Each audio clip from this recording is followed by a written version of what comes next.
was 12 years old, I got shit on by a raven. Ever since then, I've been unlike anyone around. On a full moon, I feel weak. It's the crescent moons and new moons when I grow my feathers. Here in the north, raven hides behind the silhouettes of shadows left from skinny trees, so it's easy not to show who I really am. I've flown down south a few times to study Raven's cousin Crow. Crow's a bit slow, but I see our relations like a second or third cousin. Crows just have it easier, so the work ethic isn't there. Raven soars close to the sun and rests on rust. Crow flies too close to the pavement. Ravens from the north understand how to survive in -40 nights. Sitting on tall telephone poles, watching trucks pass through the streets during the day, then floating into a boreal forest that traps each town when the bad moon rises. On those -40 nights where the moon barely shows, that's when I become who I think I'm meant to be. I start to enjoy shiny things, see beauty within the small stuff. Can't function on a full moon. It's as if I want to jump off the birch tree's branches, but my wings are sealed shut to my torso. I'm stuck to the trees that spread their arms, and the stars say not tonight. Peeling back birch bark with my beak is a good fire starter for those nights I'm unable to fly. I sit and wallow in the white paper that keeps me warm when my wings cannot. I scream to a creator I cannot see, and ask for the sun's glow to stay longer than a few hours. That's all we get up here. Although I know nothing will change for us, I still try to ask. At work, I like to keep in a small flock. Some call it a murder, but the violence associated with that word are the negative connotations I'm trying to grow out of. Getting up for water, resting, chatting with friends, then repeat. That's usually our day when the moons are in alignment. Each of us scope out the town for a loose garbage bin lid and call when we can share our savings. We're all about the same age. I just changed a little later than everyone else. Before this, I was almost normal. I was in volleyball and went to Yellowknife to play with the Cubs once. I could almost do an overhand serve, but would mostly stick with an underhand, just so I wouldn't let our team down. Someday, I hope to find that lifelong relationship everyone talks about, but for now, I don't mind staying here.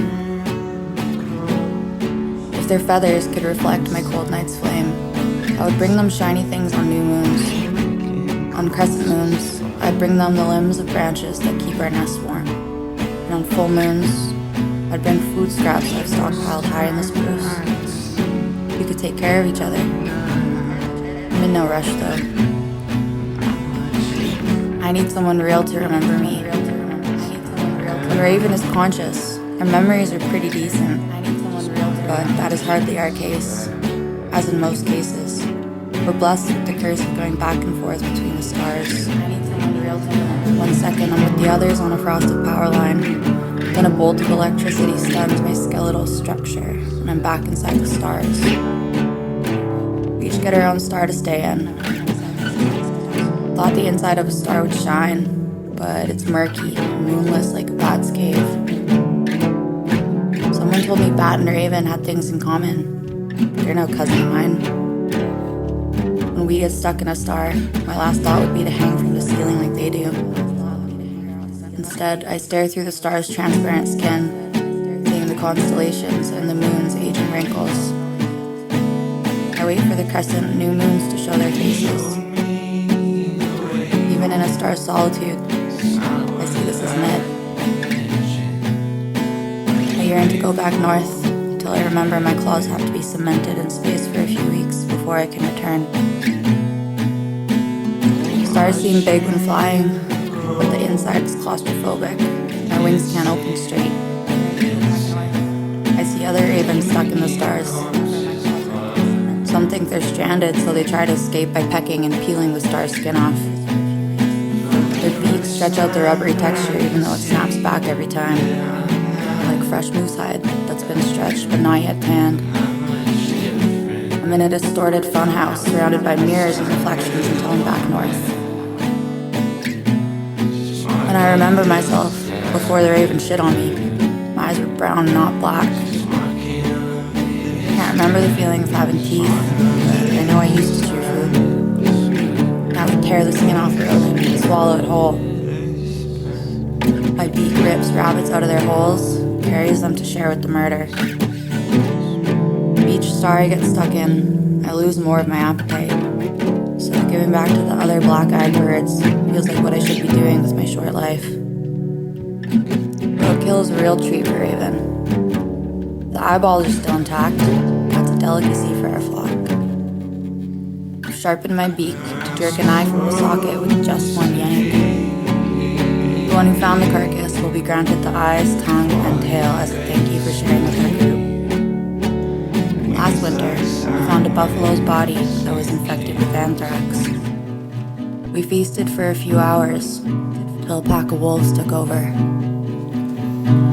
Trying to remember, but my feet can't touch the ground.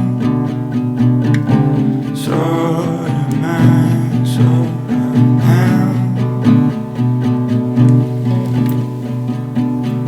Try to point my finger, but the wind keeps spinning me round.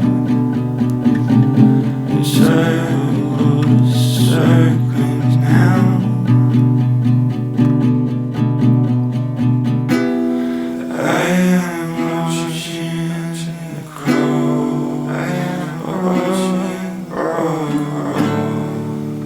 I need someone real to remember.